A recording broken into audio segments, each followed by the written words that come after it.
Bueno, ahora vamos a dar paso a otro tema que va a estar a cargo del doctor Jorge A. Rojas, no de cantante de bailanta, Jorge Rojas, sino Jorge A. Rojas. A cantar. Que es presidente de la Asociación Argentina de Derecho Procesal, es titular de cátedra de la materia Elementos de Derecho Procesal Civil, y ellos son muy humildes, de manera que solamente quieren que mencione esa parte de su currículum. Yo les digo hoy también que comentó junto al doctor Roland Arazi el Código Procesal Civil y Comercial de la Nación, entre otras cosas, ¿no? También lo conocemos por las medidas cautelares y... ¿Cómo proponés vos de las medidas cautelares? Sistemas. Los sistemas cautelares. Bueno, hoy nos va a hablar de otro tema que también está en el proyecto de reforma, que es los negocios procesales que concibe el nuevo proyecto de Código Civil y Comercial. Gracias, Carola. Gracias por la invitación. Felicitaciones por la organización. Gracias. Feliz cumpleaños, Roland. Sabes cuánto te queremos, así que por eso estamos acá. Y ya que Carola rememoró que escribimos el código, o que hicimos el código comentado, el recuerdo de la primera vez que me lo dijiste, habíamos terminado de jugar al tenis. Estaba Enrique, estaba el querido Juan Pedro Colerio y demás. Y Roland me llamó aparte y me dijo: ¿te animás a hacer el código procesal conmigo? Claro, a mí se me cayeron las medias, bueno, me dijo eso, pero lo hicimos. Y de alguna manera es una especie de retribución, el reconocimiento de este público para que tengas un grato recuerdo de todo aquello. Y además me da la sensación como que todos coincidimos en que te lo mereces por la gran persona que sos. Siempre dijiste lo mismo, y lo decía el maestro Morelo: lo que nos vamos a llevar de todo esto es la amistad entre todos nosotros, y vamos a propagarla en todo el ámbito de la familia procesal. Así que bueno, trataremos de seguir los pasos para no perder de vista esto que hicimos, o que estamos haciendo. Acá ustedes habrán visto que se habló mucho, y además trajo bien el profesor Belisonce la historia de cómo se trabajó en el ámbito procesal y los fracasos que fuimos sumando a través del tiempo en tratar de organizarnos desde el punto de vista técnico, en darnos un código procesal que sea acorde con los tiempos que vivimos. Hoy en día, de alguna manera, en todo el país se está trabajando en la reforma procesal civil, inclusive en la penal también. Ustedes saben que hay un nuevo código procesal penal a nivel nacional que se puso en práctica solamente en las provincias del norte, en Salta y en Jujuy.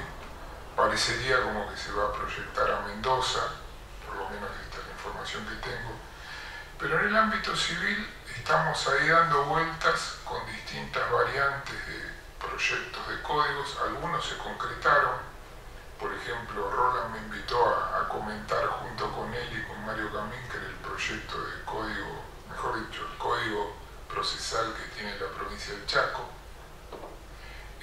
También tiene un nuevo código procesal la provincia de Mendoza. Pero hay una particularidad que distingue a todos estos ordenamientos. Y fíjense que lo dijeron tanto Falcón como Belisonce, como recién acaba de hacer mención Jorge Kilmanovich. Hay un elemento común, que es un denominador común, que es que todos están apostando por la oralidad. Y todos están apostando por la simplificación del proceso. Y todos están apostando porque a través de la oralidad haya mayor inmediación y a través de la oralidad se pueda simplificar el trámite del proceso.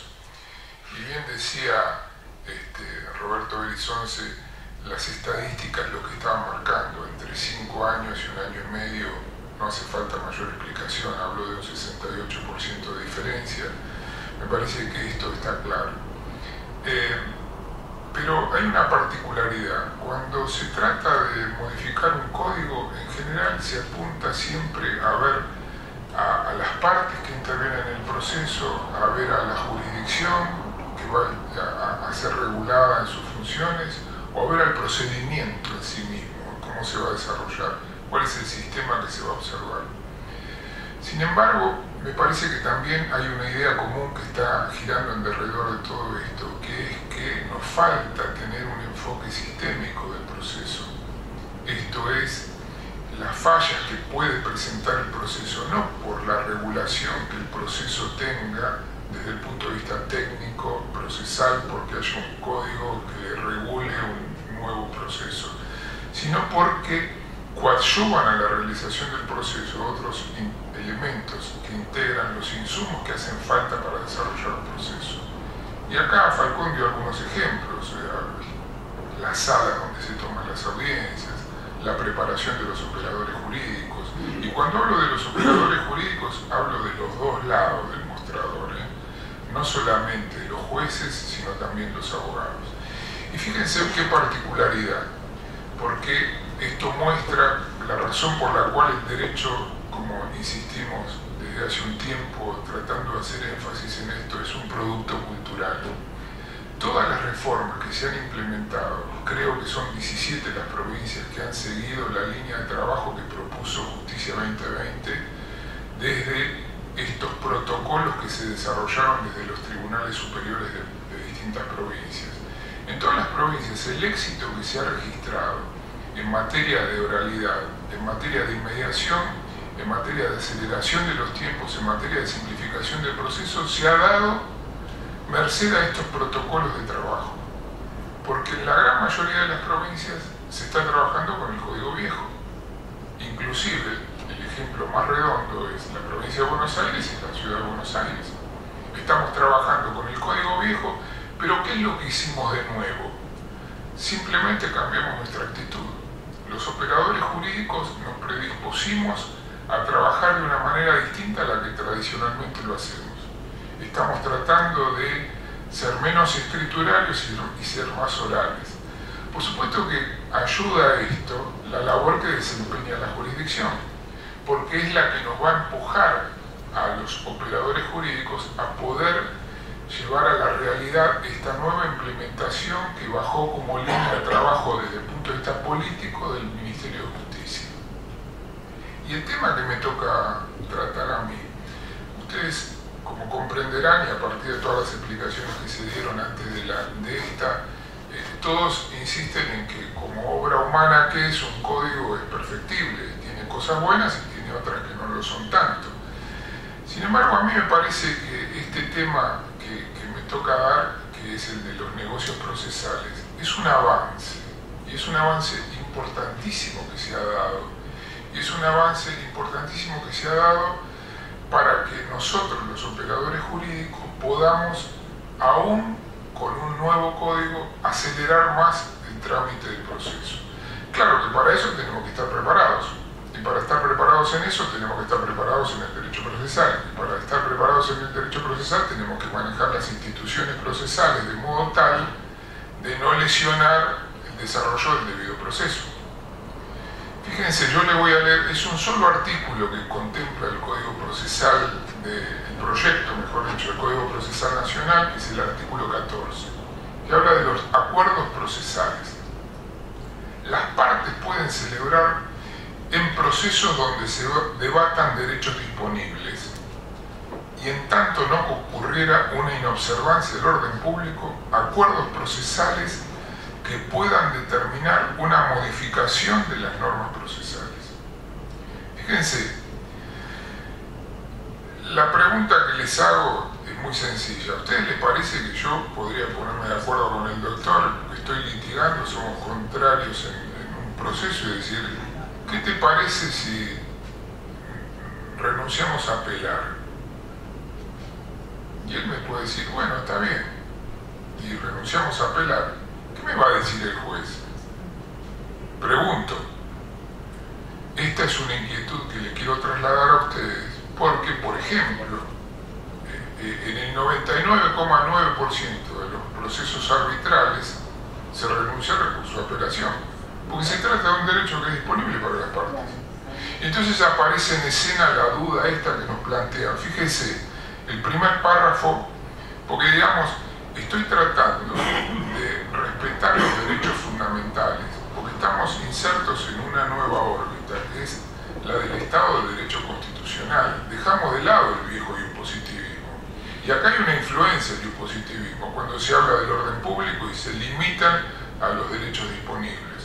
Porque la pregunta que me hago es si en una nulidad de matrimonio, que ustedes tienen en claro todos que no se trata de derechos disponibles para las partes, yo puedo negociar, por ejemplo, la producción de prueba. Y entonces puedo negociar la producción de prueba de acuerdo con las circunstancias del caso de que se trata. Y entonces puedo decir que la prueba más importante es una prueba pericial médica.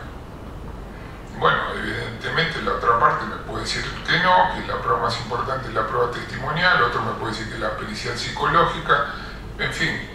Pero la pregunta es, ¿hay derechos disponibles en juego? No. ¿Hay un compromiso del orden público? Sí. ¿Por qué? Porque lo que está en tela de juicio es el estatus jurídico de una persona, que no sabemos si está casada o no está casada. Entonces, esto no me ofrece ninguna duda. Entonces, la disponibilidad de los derechos, ¿a qué se refiere? ¿A la disponibilidad de los derechos desde el punto de vista material o desde el punto de vista formal? Entonces, acá tenemos que distinguir dos planos que son claramente diferenciables. No importa la materia de fondo sobre la que verse el proceso del que se trata, sino que lo que importa es la materia adjetiva que va a regular el desarrollo de ese proceso. Y entonces, en tanto y en cuanto no exista un menoscabo a derechos fundamentales o a principios que surgen de la primera parte de la Constitución o de los tratados internacionales, evidentemente esto es posible. Entonces la lectura que le tenemos que dar a esto, esa no es una lectura, creo yo, lo suficientemente amplia como para que los acuerdos procesales tengan raigambre suficiente y lo podamos utilizar. Ahora, para esto, ¿qué necesitamos? Necesitamos no solamente que el operador jurídico, abogado, esté bien preparado, sino que el operador jurídico, juez, también esté bien preparado, para que no se confunda. ¿Por qué? Porque aparece en escena siempre este fantasma del orden público, que nadie sabe bien qué es, pero que todos en el fondo sabemos que encontramos un límite ahí. El límite no se sabe bien qué es, pero lo encontramos. La pregunta es, ¿a dónde debemos buscar el límite ese? Y a mí me parece que el límite ese lo tenemos que buscar en los principios que van a ser útiles para saber si el sistema que vamos a utilizar los viola o no los viola. ¿Y esos principios dónde surgen? Y surgen de la Constitución Nacional y de los tratados internacionales de derechos humanos, que hoy hace que la pirámide jerárquica del artículo 31 de la Constitución Nacional la tengamos que mirar sumando al 31 el 75, inciso 22, 23 y 24. ¿Por qué? Porque ahí se le da la jerarquía de ley suprema a los tratados internacionales. Y esto viene puesto desde el advenimiento de la democracia. En 1983 nuestro país se abrió y la doctrina de la Corte se abrió. Y esta apertura significó poner a la Argentina en un lugar distinto al que tenía en esa época asiaga que dejamos atrás, que era la década de los 70. ¿Y esto qué significa? Significa que hoy tenemos que tener una lectura distinta de cuáles son esos principios que son presupuestos políticos que son fundantes de un ordenamiento cualquiera. Esos presupuestos políticos tienen un determinado contenido jurídico. Entonces lo que tenemos que advertir es que si el sistema que vamos a transitar no viola esos principios, evidentemente lo podemos transitar. Nos va a costar trabajo explicárselo a un juez que sea un juez grande y que sea un juez que no tenga la suficiente apertura mental como para poder entender esto, porque es muy fácil echar mano al orden público. Y entonces lo que no tenemos que confundir son los dos planos en donde se debe mover esta realidad. Uno es en el plano del derecho sustancial y otro es el plano del derecho procesal. Y dentro del derecho procesal, si él y yo queremos renunciar al recurso de apelación, no sé por qué nos lo van a prohibir. Me pregunto si se trata de un derecho disponible o no para las partes en el proceso. Distinto es al recurso de nulidad. ¿Por qué? Porque con la apelación lo que yo estoy persiguiendo es la revisión de una decisión que aparentemente resulta injusta. Pero yo con el recurso de nulidad lo que estoy persiguiendo no es la revisión de una decisión, sino la rescisión de una decisión, porque resulta inválida. Y si resulta inválida, evidentemente debe ser contraria a derecho. Esto me parece que nos permite acercarnos a lo que es la validez o invalidez de un eventual acuerdo procesal. Pero la norma sigue. Tales acuerdos, dice, podrán adecuar el proceso a las particularidades del conflicto y especificar el alcance de las cargas, facultades y deberes procesales de las partes. Fíjense todo lo que podemos hacer. Y fíjense que podemos liberar a las partes. Nos podemos liberar, perdóname que te tome el contrario, pero como nos conocemos, tenemos confianza. Nos podemos liberar de todo lo que son el régimen de caducidades y negligencias en materia probatoria. Y esto, la pregunta es, ¿afecta al orden público? Y a mí me parecería que esto es disponible para las partes. Y entonces usted me dice, escúcheme, ¿usted qué quiere hacer? ¿El proceso que a usted le gusta? Mire, no es el proceso que a mí me gusta. Es el proceso que nosotros dos nos ponemos de acuerdo a hacer en tanto y en cuanto no estemos lesionando con el sistema a los principios que surgen de la Constitución Nacional y de los tratados internacionales. Si no hay una lesión a esos principios, evidentemente no sé por qué podríamos presumir que se trate de algo que resulte inválido. ¿Por qué? Porque después dice la norma al final, y acá aparece la sombra del viejo positivismo, de oficio o al requerimiento de parte, el juez controlará la validez de los acuerdos, debiendo negar su aplicación en los casos en que lo pactado resulte nulo. La nulidad viene puesta con una sanción de la ley. No sé de dónde surge la nulidad. Suponga un abuso del derecho. Estoy lidiando con un abogado que es igual que yo. Creo que no lo voy a poder acusar. Pero bueno, supongamos que soy mucho más rápido. Se puede pensar en una figura de abuso del derecho. Evidentemente se va a hablar de un abuso del derecho en tanto en cuanto viole aquellos principios que son liminares del debido proceso. O importar el sometimiento a un contrato de adhesión. Esta es una vieja tesis que interpretaba el proceso como un contrato, me parece. Yo no puedo pensar en que voy a hacer un contrato de adhesión cuando voy a desarrollar un proceso de acuerdo con lo que la ley manda. No hago el proceso que a mí me gusta. Yo voy al proceso y tengo que ajustarme, tal vez, si hablo del código, del proyecto de Código Nacional, a un proceso por audiencia. Ese proceso por audiencia va a tener una etapa introductoria, escrita, en un sistema mixto, una especie de embudo, que va a ser la audiencia preliminar, en donde el juez prepara el proceso para extinguirlo por un acuerdo entre las partes, o bien para depurarlo y simplificar el trámite. Luego, la producción de toda la prueba que no es por declaración, hasta culminar en una audiencia de vista de causa en donde se toma la prueba por declaración.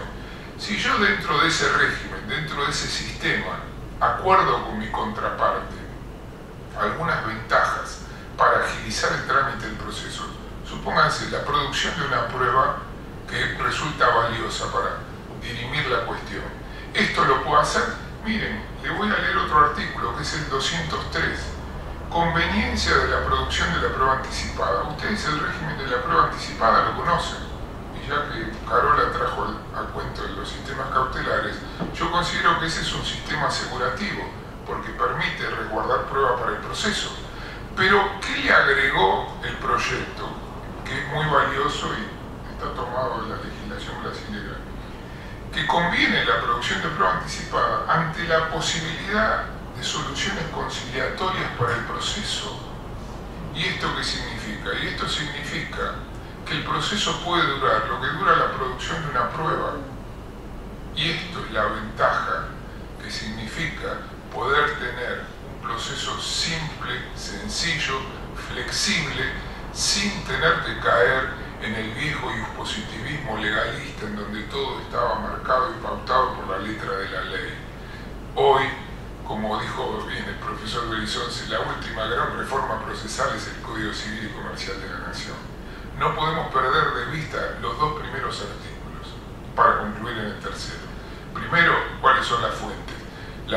a la luz de la letra de la Constitución Nacional y de los tratados internacionales. Segundo, cómo se aplica precisamente a la luz de esas normas fundamentales. Y tercero, no dice que la decisión deba ser justa, debe estar razonablemente fundada. Y la razonabilidad de la fundamentación de la decisión de mérito va a estar dada precisamente por el sistema que desarrollen los abogados que estudien Derecho Procesal. Les agradezco mucho.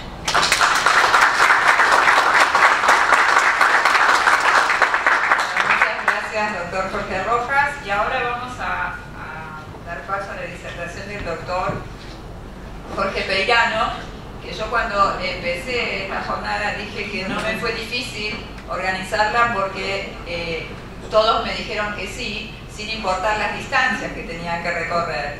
Y el doctor y sus actividades la vemos en todos los disertantes, y la distancia la vemos en el doctor Jorge Peirano, que vino de Rosario y ahora tiene que volver a Rosario. Bueno, vamos a hacer una pequeña introducción a su actividad académica y a su profesión.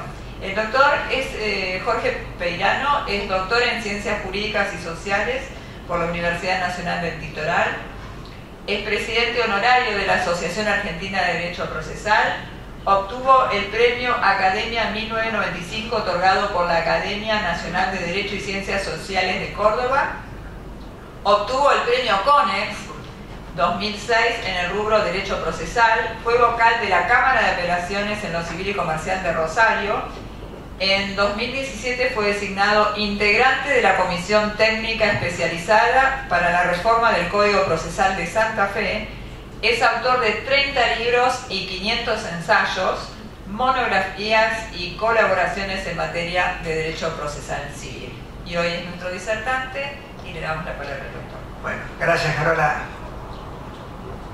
Ante todo tengo que agradecerla a Carola que me invitó a participar de este homenaje justo y emocionante también.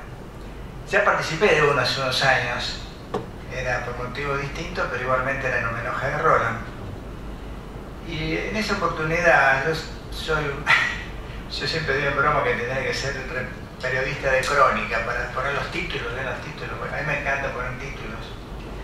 Y en esa oportunidad, hace 3 o 4 años, dije que si tenía que calificar a Roland, lo iba a calificar como el procesalista de la sonrisa. Siempre una sonrisa, un buen gesto.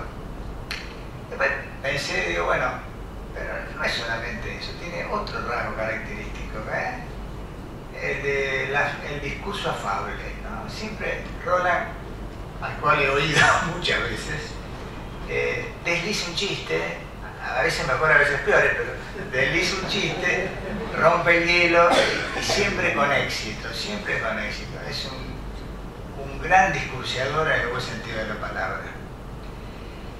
Me tocó hablar sobre los principios generales del proceso civil. Pocos temas deben ser tan aburridos como este, pero voy a tratar de ver solamente los aspectos prácticos, operativos, que pueden servir de algo. Vamos a recordar los principios que son los principios procesales. Son construcciones jurídicas operativas, porque actúan en la práctica y cada vez más competitivas, porque compiten entre sí, se quieren desplazar unos a otros, el dispositivo habitualmente con el de moralidad, empiezan a pugnar, el juez es el que al final tiene que definir en el caso concreto cuál prevalece. Y tiene algunas características, los principios procesales muy conocidos, pero que conviene recordar. Primero es su dinamismo. Fíjense que Chiovenda hace 100 años distinguía 2 principios procesales, el de economía procesal y el de moralidad, y nada más. Hoy son 12, 14, 16, 18, depende del autor.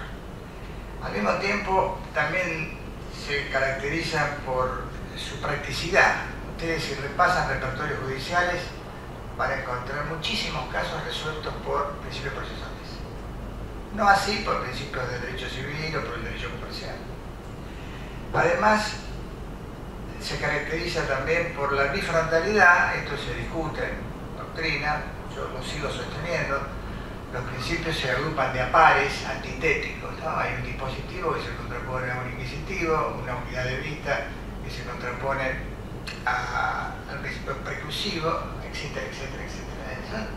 Pero no son excluyentes, porque los códigos, como bien dijeron hoy temprano, son códigos, son productos de transacciones. No hay códigos puros, totalmente dispositivos, totalmente inquisitivos, totalmente... No, son productos que admiten un principio prevaleciente con morigeraciones que corresponden al principio opuesto.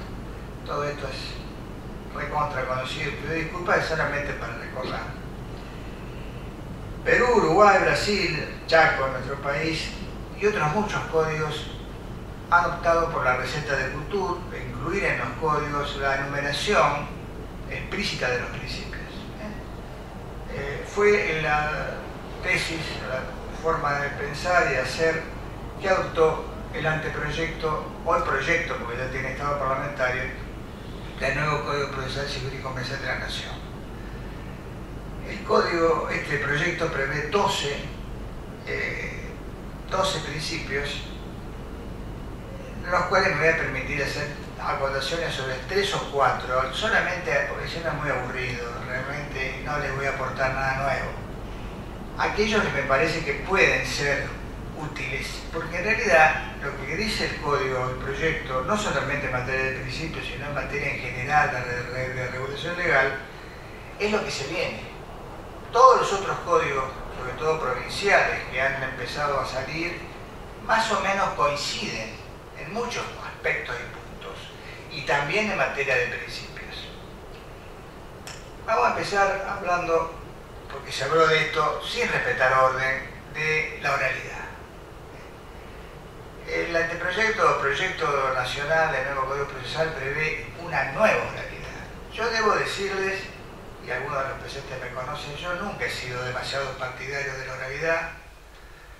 Creo que tiene muchos problemas y defectos, pero la nueva oralidad, no la oralidad kiovendiana del tribunal de 3 que no servía para nada más que para perder tiempo, no la oralidad que permitía tomar apuntes que se perdían y se olvidaba y cuando iban a fallar un año después nadie se acordaba qué era lo que había pasado. Esta nueva oralidad se caracteriza por tribunales monocráticos, como bien dijo Roberto, y se caracteriza también por la videograbación. El artículo 90 del proyecto lo prevé, la videograbación de lo que sucede en las audiencias. Esto es fundamental.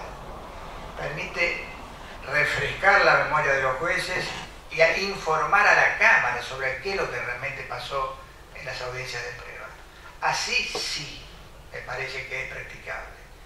La vieja oralidad, yo tenía grandes dudas que de alguna manera contribuyeron a morigerarla o eliminarla. Esta nueva versión de un tribunal monocrático y sobre todo la filmación y la digitalización de las audiencias que permite inclusive la traslación del dato digitalizado a otros tribunales. Otro aspecto que me parece importantísimo del nuevo código, también sacado del Código de Brasil, y que algo hay en el Código de Santa Cruz, que Roland es el autor intelectual, es la llamada adaptabilidad de las formas procesales. El artículo 9, el principio número 9, el anterior que hablamos era el 7 de oralidad. Esta adaptabilidad de las formas procesales es simplemente la facultad judicial de acortar plazos, ampliar plazos y hasta suprimir trámites, siempre procurando mantener el debido proceso. ¿No? Yo siempre daba el ejemplo escolar casi, pero que alguna vez ha pasado, de la persona que prepara una demanda durante un año, prepara una demanda de 1000 páginas sobre un tema abstruso, ambiental, supongamos, y lo presenta y el demandado tiene 10 días para contestarlo. ¿Puede ser eso posible? Es una locura. Ha pasado, no tan extremo. Entonces la posibilidad del juez de adaptar las formas procesales a las circunstancias del caso con la prudencia del caso.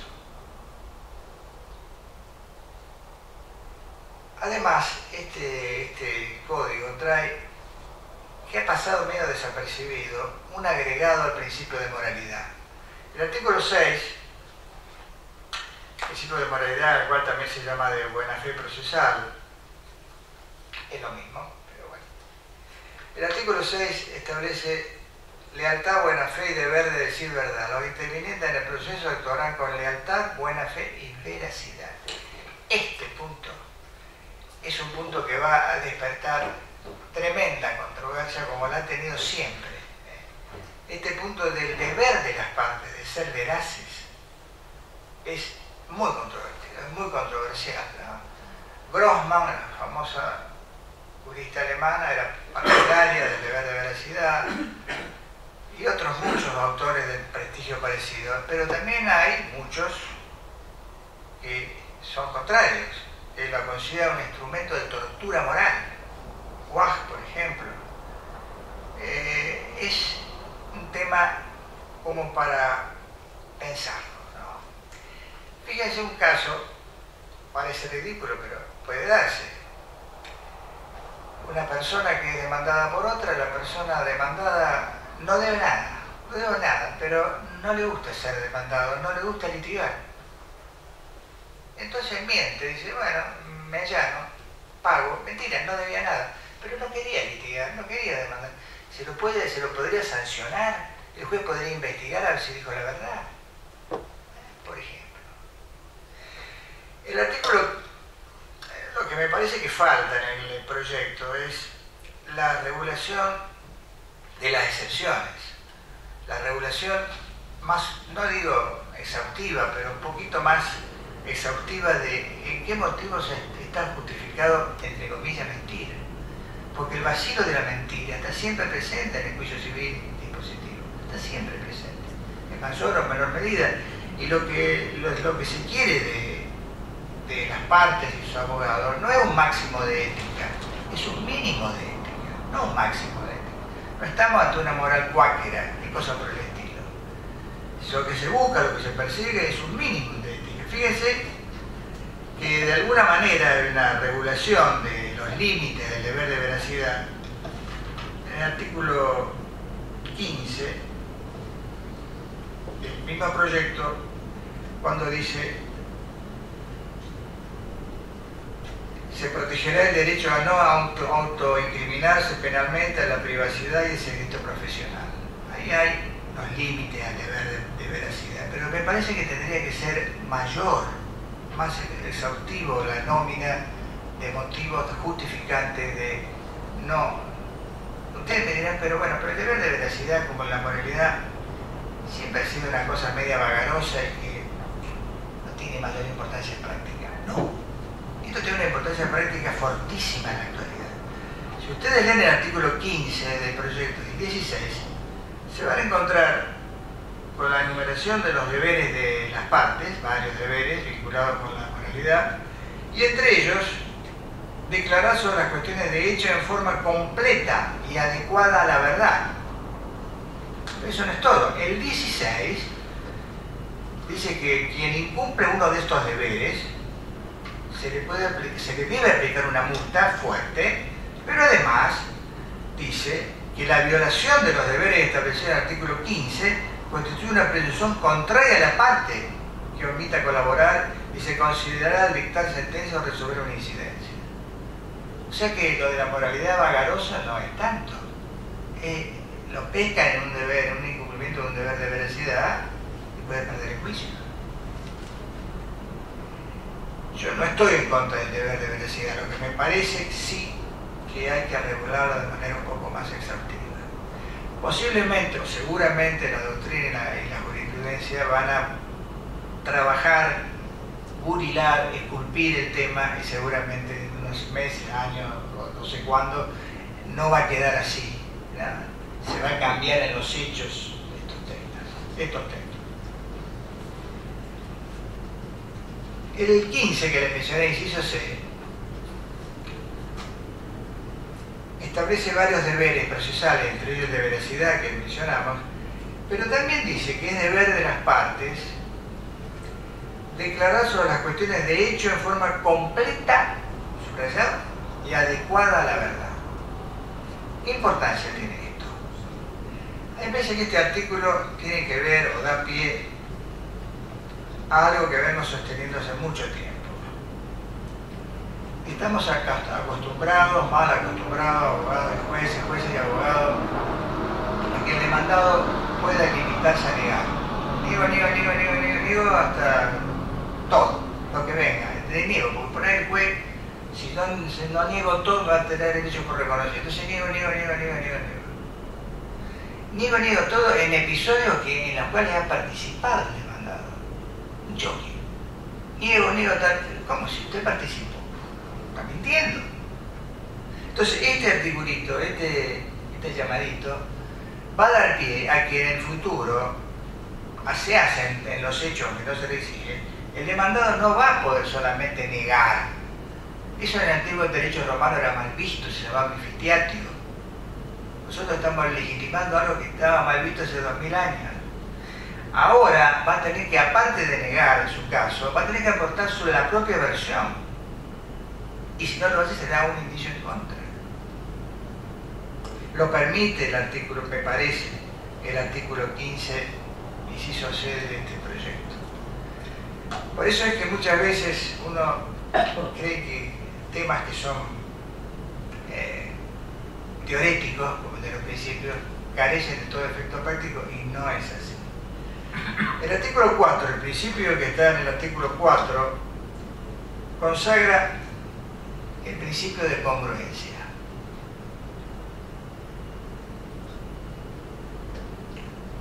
En realidad el principio de congruencia, como pasa habitualmente en los códigos, no es tratado de la manera más adecuada, ¿no? Si yo les preguntara a ustedes qué es congruencia, seguramente me van a dar algún ejemplo vinculado a algún tipo de congruencia, pero congruencia hay 3 tipos de congruencia, no uno.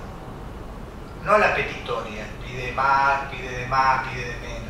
Ese es uno, es más común. Pero está la incongruencia subjetiva, cuando se condena a quien no es parte, por ejemplo.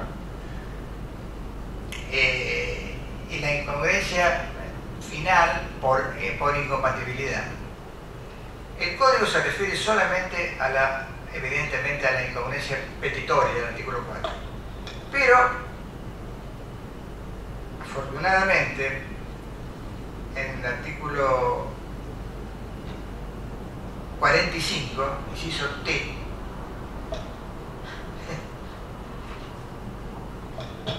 el código tenemos que manejarlo, habla de que el juez debe fundar toda decisión bajo pena de nulidad, respetando el ordenamiento jurídico vigente, todo ocurrido, todo igual, y como regla el principio de congruencia.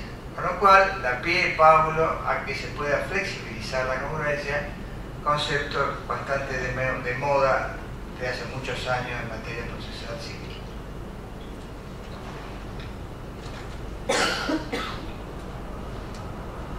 El artículo 1 habla de la tutela anticipada, de la tutela judicial efectiva, y en su primera parte la define muy bien. Es lo que conocemos también como instrumentalidad de las formas, lo que significa de que la principal meta del proceso civil, de las normas procesales, etcétera, no es otro que hacer realidad los derechos prometidos por el Código Civil y Comercial. El derecho civil y comercial promete, pero el derecho procesal o las normas procesales le dan satisfacción y cumplimiento efectivo. Este artículo trae como curiosidad algo que no es común en las normas procesales, y consagra expresamente acciones positivas. Las acciones positivas, ustedes saben que son esas políticas que tienden a evitar desigualdades. Siempre se ha creído, de alguna manera, erróneamente, que le corresponde tomar acciones positivas solamente al Poder Legislativo. 75, inciso 23, habla de las acciones positivas en materia legislativa. Pero las acciones positivas puede tomarlo también cualquiera de los poderes, puede tomarlo el Poder Ejecutivo y puede tomarlo el Poder Judicial. Y la prueba es este artículo que establece que puede el juez o debe asegurar a las partes la igualdad real de oportunidades para la defensa de sus derechos, removiendo los obstáculos que impidan o dificulten su ejercicio o coloquen a una de ellos en condiciones de inferioridad jurídica.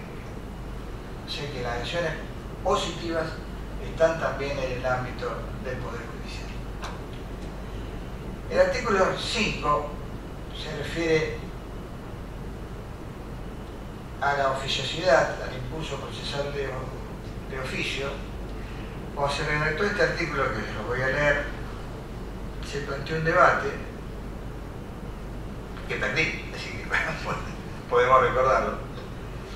El artículo 4 dice, el artículo 5 dice: impulso procesal oficioso. Promovido el proceso por la parte, el juez adoptará de oficio las medidas tendientes a evitar su paralización y adelantará su trámite con la mayor celeridad posible. A mí me parece que no era conveniente establecer un impulso procesal de oficio ingente para todos los casos. Dependerá del caso, supuesto, circunstancia, tipo de causas, a mi forma de ver. Me parece que es demasiado excesivo y practicable consagrar un impulso procesal oficioso para cualquier tipo de causa. Finalmente, si no me ya estoy bien, ¿no? Sí, ya tenemos que terminar. Ya. Terminar a las 8. Ya, un minuto. El artículo 17 consagra el abuso procesal, más concretamente la prohibición del abuso procesal, a través de un largo artículo muy bien delineado, porque inclusive define lo que es abuso procesal bien, como una traición a los fines de la norma procesal, lo cual es correcto. Pero lo más importante, a mi forma de ver, es que también consagra el abuso procesal preventivo, la prohibición de el abuso procesal que se va a concretar, que está en ciernes.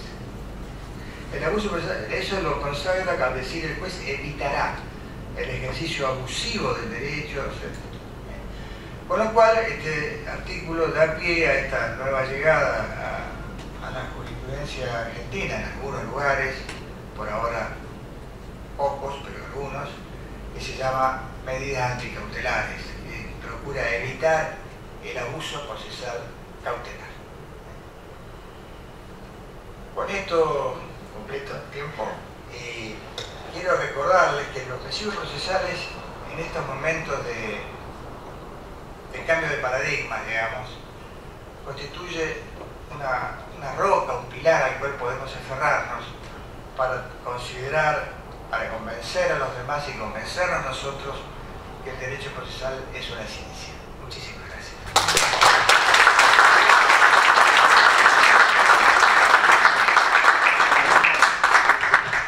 Y Roland, ¿cómo estás? Emocionado. Especialmente a los profesores que hoy nos acompañan.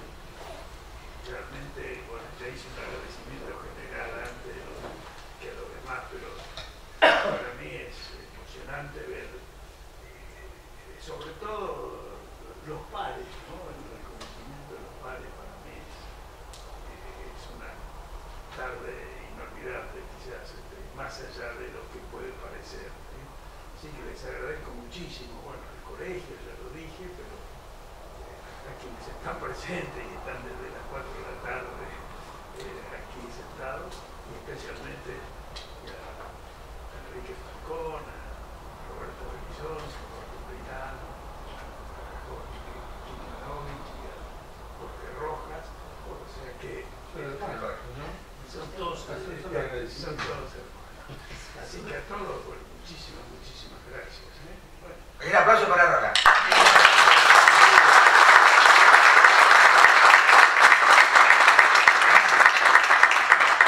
Y otro aplauso para Carola. Quiero terminar con esto que estuve recordando, lo que siempre Roland me enseñó. Y Roland pertenece a una época en la cual el Colegio de Abogados de San Isidro no era contrario al Poder Judicial, es decir, donde se trabajaba en conjunto. Yo esa enseñanza la tomé, por eso agradezco al colegio que, no siendo abogada en ejercicio, haya delegado en mí la responsabilidad de dirigir el Instituto de Derecho Procesal. Y quiero que sepan que toda la actuación del instituto va a estar dirigido no a el enfrentamiento, sino a la coordinación, a la colaboración, porque ustedes, abogados de la matrícula, son también colaboradores de la Administración de Justicia y los necesitamos para los cambios jurisprudenciales, los necesitamos para cambiar los criterios y para seguir juntos administrando justicia. Muchas gracias.